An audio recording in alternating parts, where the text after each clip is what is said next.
Fidèles téléspectateurs de Sven Media, nous voilà aujourd'hui à ce deuxième numéro, J'aime mon pays.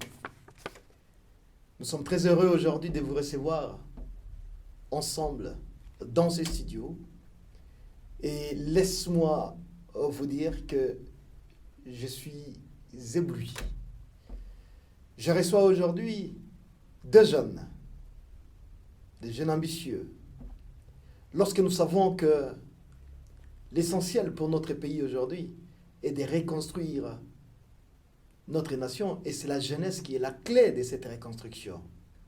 Et aujourd'hui, j'ai des jeunes qui ne sont pas les moindres. À ma gauche, j'ai Amir Bagoula. Amir, est-ce que vous pouvez vous présenter? Merci beaucoup pour cette invitation. Moi, c'est Prince Amir Bagoula.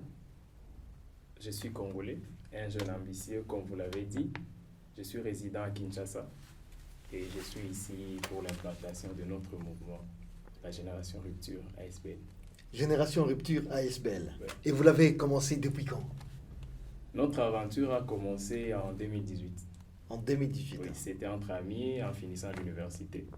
Nous sommes dit face à cette crise-là de leadership, la crise de la nouvelle classe élite. Ça serait le moment que nous puissions nous aussi nous décider et commencer un mouvement. Formidable. À ma droite, nous avons notre ami Alfonso. Alfonso, vous pouvez vous présenter? Moi, c'est Alfonso Migaougou. Je suis congolais aussi. Je vis à Bukavu. Et je suis le président provincial de la Génération Rupture ici au Sud Kivu. Vous avez d'autres activités? Oui, je suis entrepreneur social. Vous êtes entrepreneur social. C'est formidable, chers amis, parce que lorsque nous recevons des jeunes de la Génération Rupture, qui est une organisation qu'ils ont commencé bien sûr à Kinshasa et qui aujourd'hui a des ailes jusqu'à Bukavu et qui se présente sur ces lieux, c'est qu'il y a une raison. Je vais tout droit vers Prince. Je dis, nous sommes aujourd'hui dans un environnement politique difficile en RDC. Vous avez terminé les études et ils sont plusieurs qui ont manqué du travail, qui n'ont rien à faire.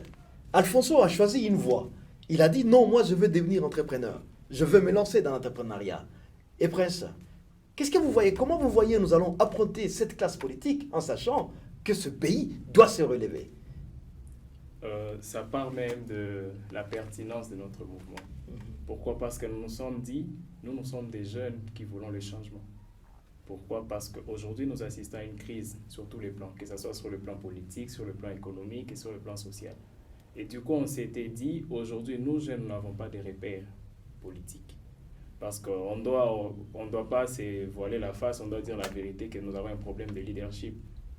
Mais c'est le leadership qui est maintenant ancré dans un cercle vicieux. Donc, et du coup, comme leur cercle vicieux est tellement bétonné qu'on n'arrive pas à y pénétrer, c'est mieux qu'on crée une classe sociale pouvant nous aider, nous aussi, à nous cultiver entre nous pour que nous puissions relever cette classe politique.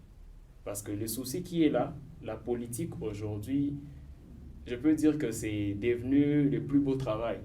Parce que les gens font la politique, non pas pour relever la nation, mais plutôt pour s'enrichir. Et c'est ça le sérieux problème.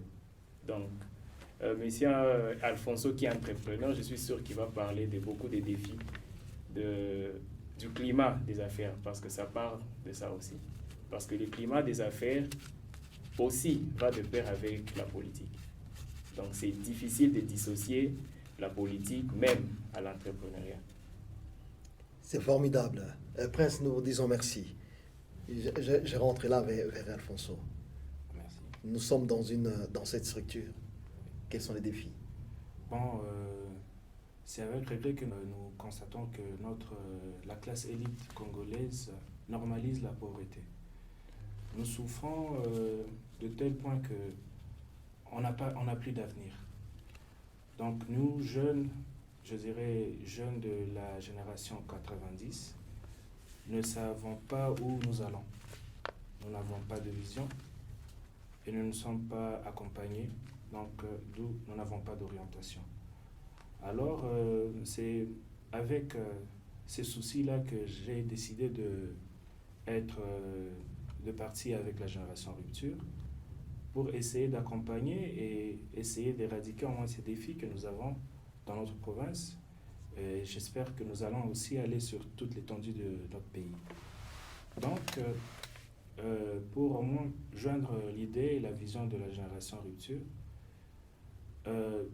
nous constatons que ce n'est pas seulement par la politique ou par les armes que nous pouvons rompre ce cercle vicieux, mais nous pouvons aussi apporter un nouveau vent de l'espoir, un vent de la jeunesse, un vent de l'influence qui peut faire assez que les jeunes de notre génération, de notre âge, puissent venir avec nous, nous joindre, assez qu'on puisse rompre, briser ces cycles qui s'est perpétué depuis, je dirais, la colonisation, après la colonisation, l'indépendance.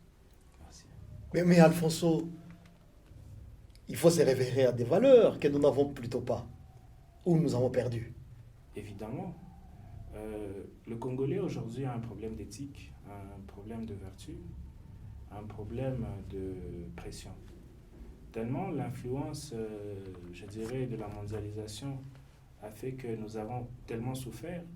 Aujourd'hui, le Congolais cherche l'opportunité en volant, en persécutant, dans les antivaleurs. Alors, nous nous sommes dit qu'on doit venir en tant que, je ne peux pas dire prêcheur ou prêtre, évangéliste. Mais nous voulons avoir au moins une idéologie qui peut booster ou essayer de pousser à ce que la jeunesse se réveille. Pour entrer en détail avec ça, nous avons été reçus hier par le prix Nobel qui vraiment a aimé, apprécié l'idée que nous avions et a dit que non, c'était essentiel à ce que la jeunesse aujourd'hui actuelle puisse avoir cette idée, d'avoir une idéologie forte, à ce que dans des années à venir, je dirais une vision à long terme, le Congolais puisse retrouver les valeurs morales, humaines et aussi, je dirais, je dirais pas vraiment normales, mais des valeurs dignes. Donc faire en sorte que la jeunesse actuelle, donc, en se référant donc, à notre âge, à notre génération, d'avoir cette dignité et mettre de l'éthique en avant pour faire assez qu'on puisse avoir un peuple souverain comme on l'est. C'est formidable, Alfonso. C'est vrai, vous avez, comme vous venez de l'indiquer seul, vous avez été voir le prix Nobel, Dr Mukwege. Et Prince, quelle a été la réaction de Dr Mukwege à votre arrivée? Déjà, c'est mieux que je commence d'abord par ma réaction. Parce que rencontrer les prix Nobel, c'est pas tous les jours. Donc, c'était vraiment une grande joie de notre part. Parce que nous savons que beaucoup de gens sollicitent, quelles que soient leurs ambitions qu'on ne connaît pas. Mais beaucoup de gens sollicitent rencontrer le prix Nobel. Et souvent, c'est difficile. Mais nous avions été très bien reçus. Il a été, déjà lui, il a commencé d'abord par nous dire qu'il aime bien la jeunesse. Et ça nous a vraiment émus. Et pour d'autres personnes, il accordait 15 minutes, mais il nous a accordé 1 heure pour discuter et parler sur les valeurs. Parce que déjà, lui étant un homme de valeurs, durant toute 1 heure, on ne faisait que retourner sur les valeurs. Et ça nous a vraiment enchanté. La recherche des valeurs, ça c'est formidable. Et lui, le docteur Mukwege, il tournait sur la valeur. Est-ce que vous pensez que dans notre société, avec la corruption, avec l'émergence des personnes qui n'ont pas de repères, est-ce que vous pensez que c'est possible? Oui, c'est possible. Parce qu'on ne doit pas... je l'avais même dit au prix Nobel, on a eu beaucoup de mouvements ici qui se sont basés plus sur un activisme rhétorique. Les gens qui se réveillent le bon matin pour dire non, non, non, non, mais sans rien proposer. Et c'est sur base de ça que nous sommes dit non, on va se regrouper. Étant jeune, mieux vaut qu'on laisse ce que dit Alfonso. On ne doit pas rester seulement sur le court terme, voire seulement manger maintenant. On ne sait pas anticiper le futur, c'est ça le problème. Donc nous, on s'était dit, on prend la vision du long terme On s'est dit, aujourd'hui, on commence par la génération rupture. On veut que ça soit comme un incubateur pour nous jeunes, où on va se former, on va s'armer sur tous les plans.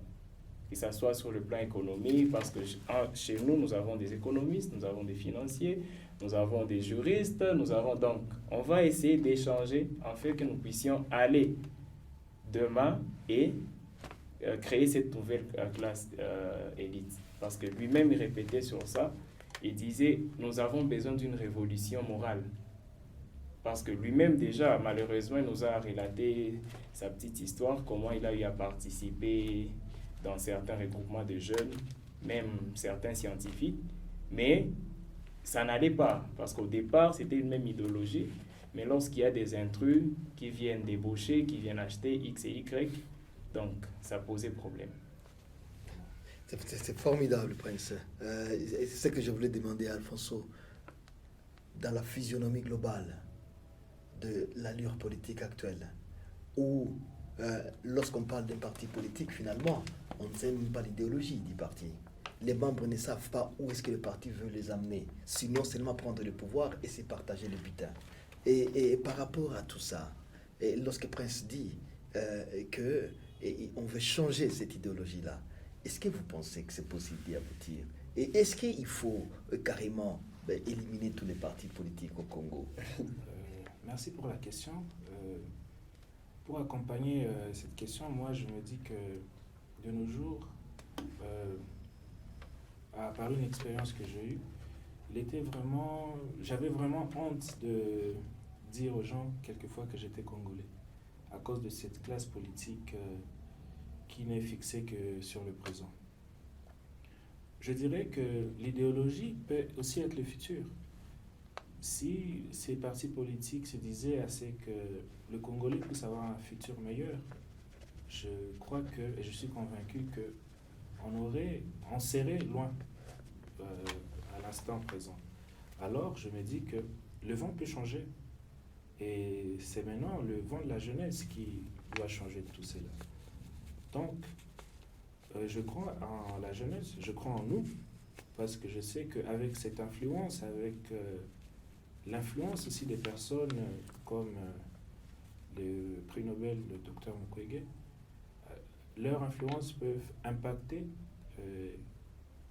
faire assez qu'une évaluation future de la société, sur le long terme, le Congolais, la classe politique congolaise, donc, et les partis politiques congolais à venir de notre génération peuvent changer la donne.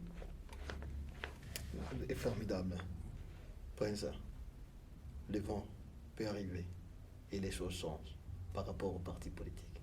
Qu'est-ce que vous pensez? On a remarqué que tous les regroupements politiques sont basés sur la personne, où on parle d'autorité morale, X, Y. Donc ça pose problème. Et on s'est dit, lorsque cette personne n'est pas là, rien ne marche. Ou bien lorsque cette personne change de position, tout le monde doit changer de position, ce qui n'est pas normal. Parce que si nous jeunes sommes, comment je peux dire, si on peut être animé de ces patriotismes-là, on ne va pas voir X ou Y. On va voir ces patriotismes-là et les valeurs morales. C'est dire que même si tu étais notre autorité, mais s'il y a un problème, on doit dénoncer. C'est ça le problème. Mais tellement que la pauvreté a atteint vraiment le summum chez nous, on se rend compte que non. Lorsqu'il y a coulage de recettes publiques, c'est plus les politiciens qui en bénéficient. Pourquoi pas ne pas faire la politique?